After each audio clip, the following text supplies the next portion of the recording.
welcome to the Voice of the Coast. I am your host, Danica Foley-Long, and with me we have Beverly Domengeaux, who's the Executive Director with St. Mary Council on Aging.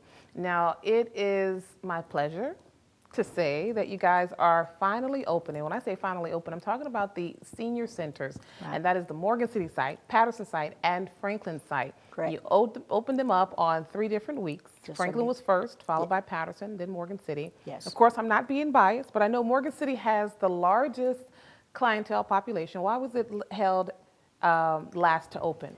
Because we had some structural damage that needed to be repaired before the health department and the fire marshal would give us permission to reopen. And we had a survey by everybody, so we made sure we were safe for the people, bring the people back. What were those repairs? The ceiling and the roof. Oh, wow. Yeah. And some windows. Oh, got some new windows. Yeah, got Okay. some couple of new windows.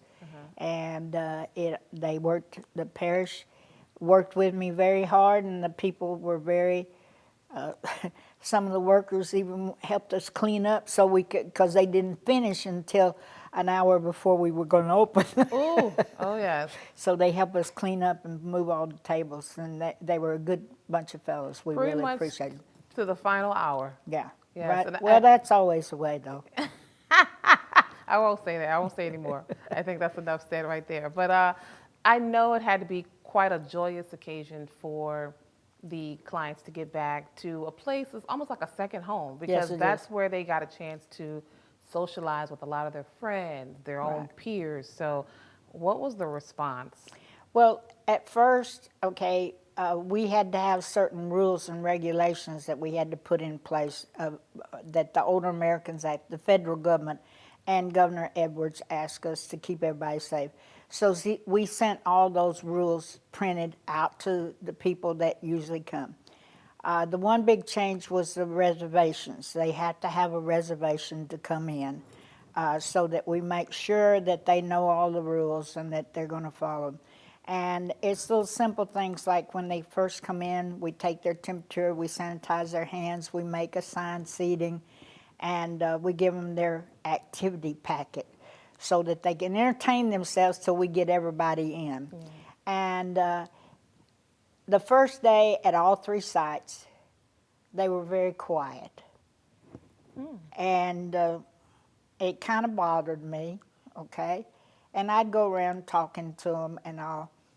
But about 30 minutes after they got in there, the sparkle came back in their eyes, and they started yakking. Yeah. And one lady said to me, I wanted to cry when I first come in, now I want to smile. Oh, So wow. they were depressed. They've been very depressed, had a lot of anxiety about coming back. And one lady said, I brought my rules because I was going to make sure that you followed them all. And I said, yes, ma'am, we are, because we've kept you safe this long, we're going to keep you safe a little bit longer. You know, that reminds me of kind of like first day of school for a lot of the kids. Right. You first get started and you don't know anybody, or you're trying to reacquaint yourself with folks, and it's like, are they going to be the same people? Because let's just be honest, I think this pandemic and being isolated and locked down for the period of time we had been in lockdown, it kind of changes you. It changes you mentally. Right. And hopefully, along with that, we start to get back to ourselves. I know this whole word, this phrase, new normal. Let's get back to the real normal that we Right. all know. And I hate to be the bearer of bad news because we're talking about getting back to the new normal. And the pandemic we're over the hump, but we got another little hump because now Yes, we we're are. looking at something called the Delta variant. And Right. COVID is still around. Yes. How is that going to affect you moving forward? Well, we're still going to keep all the precautions. The only thing is we are now delivering the meals and either speaking to the client or visually seeing them. Before, we were not having that contact with them. And that's been kind of hard. But my staff, they're gloved, they're wearing a mask, and they're staying their distance. And it's the whole thing is that the telephone committee tells me that the people are still a little bit afraid. So what I said was, just leave your door unlocked, something that we can just put the meal on, and we won't come in Right. to your house. But we'll yell at you and say, your meal's here, Yeah. have a good day, Yeah. and they'll yell back at us. So Right. therefore we're trying to get that contact back. All right. Well, we have so much more to cover. As our station manager said, you're like a staple here. So come on back right here on The Voice of the Coast with yours truly and Beverly Domengeaux.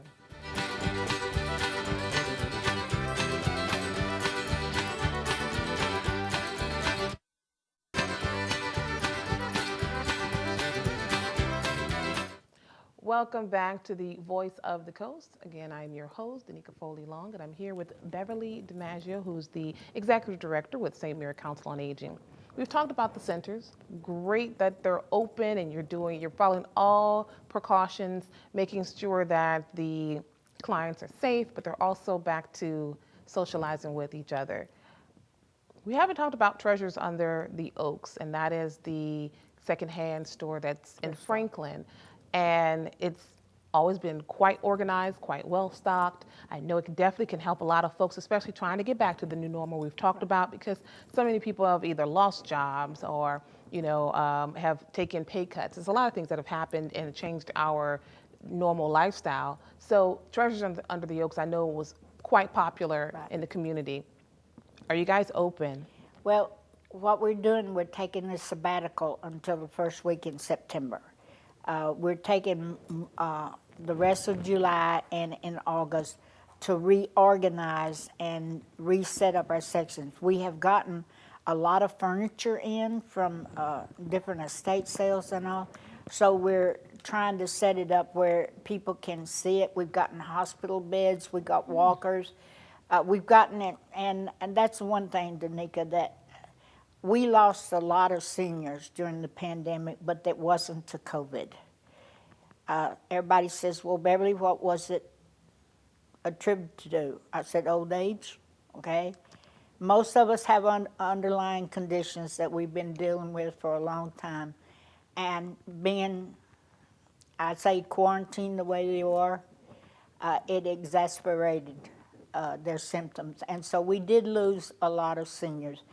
But the families have been very good to us, okay? The community has been very good to us.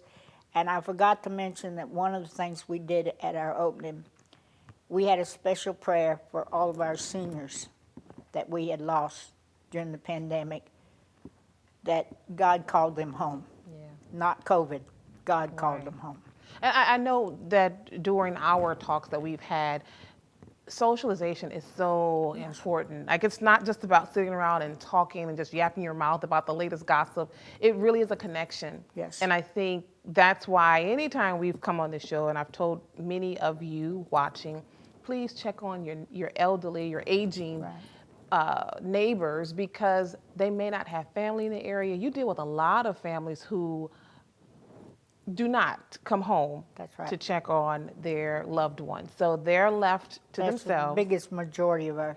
Yes. And if I can interrupt here, I'll tell you, a young man came to me, and he was writing a special paper for his college, okay?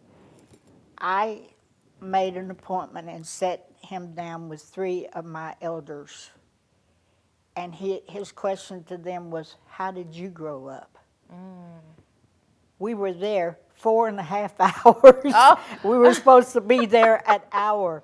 And he had recorded every bit of it. And he said, this is amazing, their memories. And I mean, these gentlemen that he was talking to, they were in their late 80s and early 90s. And they told him some wonderful stories about St. Mary Parish and how they grew up here. Oh. And he was so, and then he called me up and he said he got an A+ on his paper. Love it. I love it. I love it. So, I'd like to say to the younger generation, if you get a chance, sit down and listen to the stories. Just have a little patience and listen to them, because there's some good stories out there for the people. If I may also interrupt and get on my soapbox for a minute, well, it's quite a shame, but there's nothing you can do about it. But my husband and I actually wanted to do a community project by talking to some of our business owners in the community who have been around for, I'm talking about generations. Yeah. Some of our individuals you probably never get a chance to may have had a talk or a sit down conversation with. We wanted to interview them and talk about, hey, tell us your struggles, tell us your victories. Right. And there are at least 2 times or 3 times that we've been told no. So it's those things that it's like if you don't tell where we've been, you are doomed to repeat it. And I hope people hear what we're saying, definitely hear what you're saying, and also our other, people in the community talk, because you don't know the jewels that you may be missing out on. I'm going to stop talking now, and we're going to go on to our next segment. So come on back right after this break.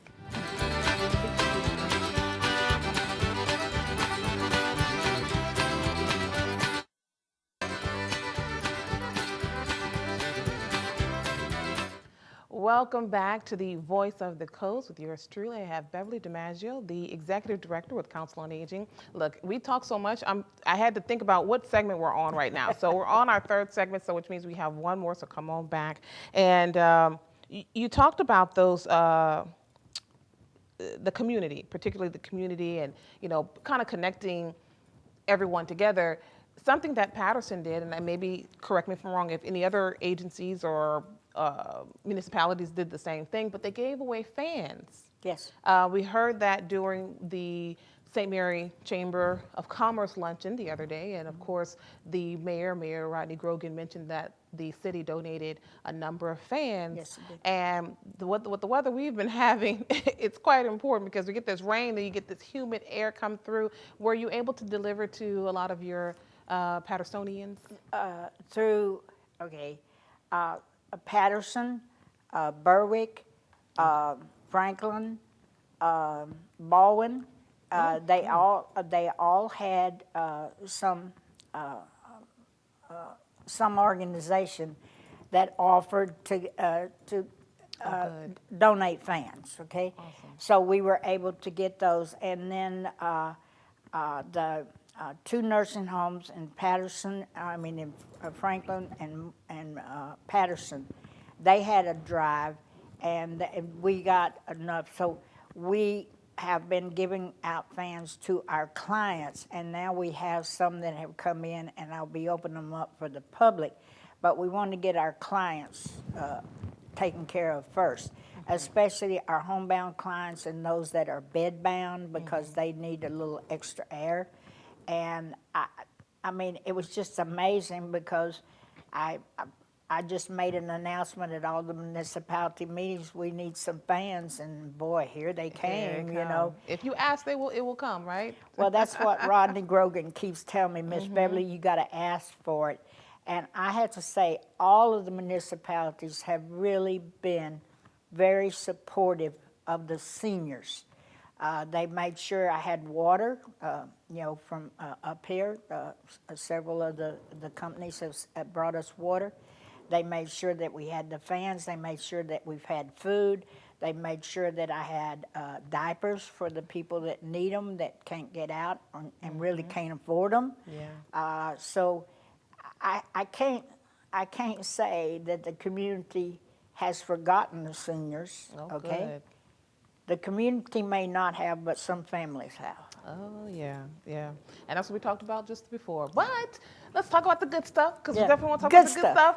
So school is going to be starting back again. And particularly in Berwick, you guys have this intergenerational club where the young and the older get together. Right. And they just start to reminisce, or they start to learn, what is the new generation doing now? It's kind of a mixing of knowledge and wisdom. Right. Is that coming back? Yes, it's coming back, and we're going to combine with the new group at Berwick that have a proposal for a community garden, okay? So we're going to be helping with the garden, but I have to tell you, the funniest thing is when the Berwick students said, y'all bring your phones or your okay, my people learned how to use them. Come It was on. so funny because that all the families had given them phones and they didn't know how to use them and they were getting in trouble. So we had that, and they were so good. But the thing that amazes me is when we get together and we play games that we used to play in kindergarten. Uh-huh. And Yes. they have the best time, and they get to challenging each other. And we've made some good contacts with the students that have now graduated from Berwick, talked to some of my seniors about what they wanted to do in their lifetime and the education that you have to go through, like architect, engineering, nursing, and all that. They talked to people who have served in those positions. So it's a wonderful thing. Awesome. And look, just like that, we're at the end of this segment. So we got one more. Again, we're going to stay on the good news side of this and come on right back right here on the Voice of the Coast with yours truly.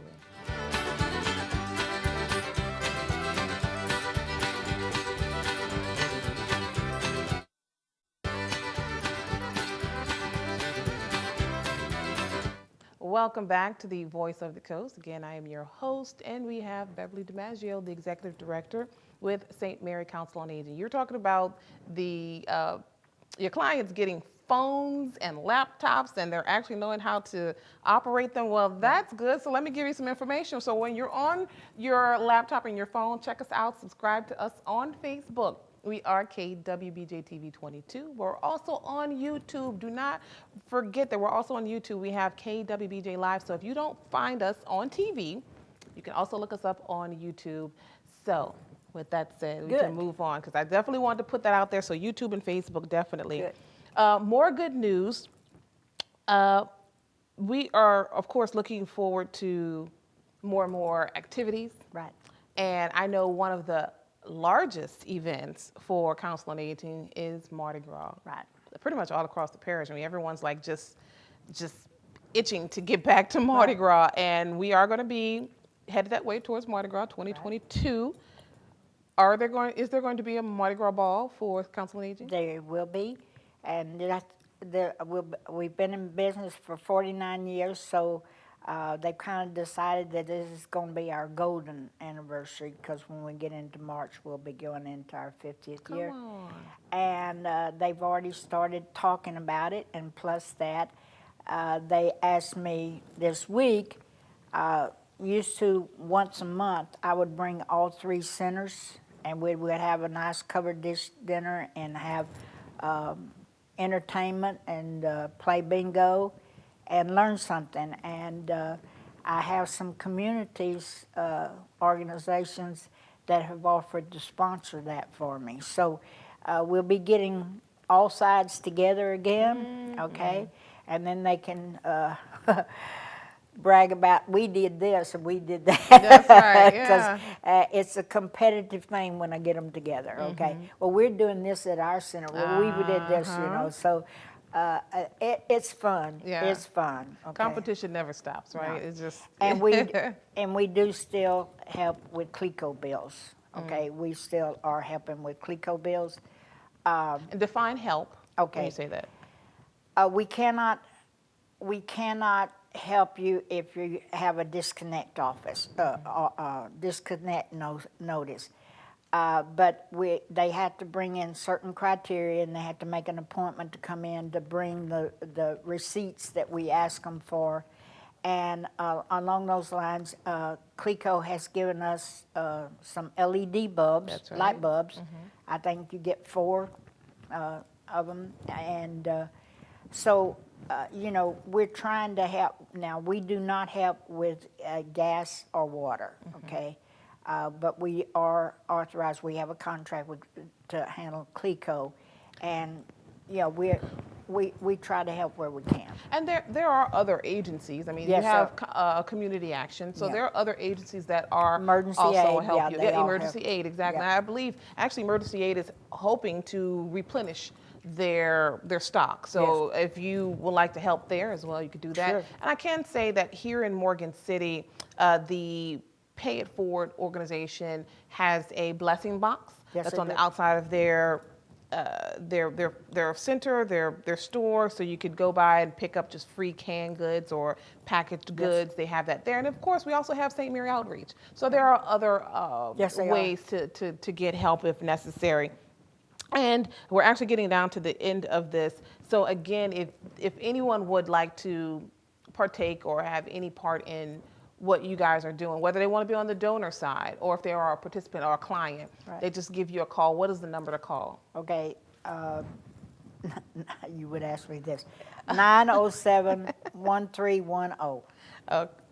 That's area code Code 337-907-1310. That's for one. Oh, okay. Just so I can repeat it again, because we're kind of at the end of time. 337-907-1310. That's 1310. So thank you so much. Thank you. It is always a pleasure. I think we got everything out. So Good. we'll be hopefully seeing you next time, sometime, wherever in the future. Yes, but just remember, you got to have a reservation to come in, so call the centers. That's okay? right. Thank you so much, and see you guys next time. Bye-bye.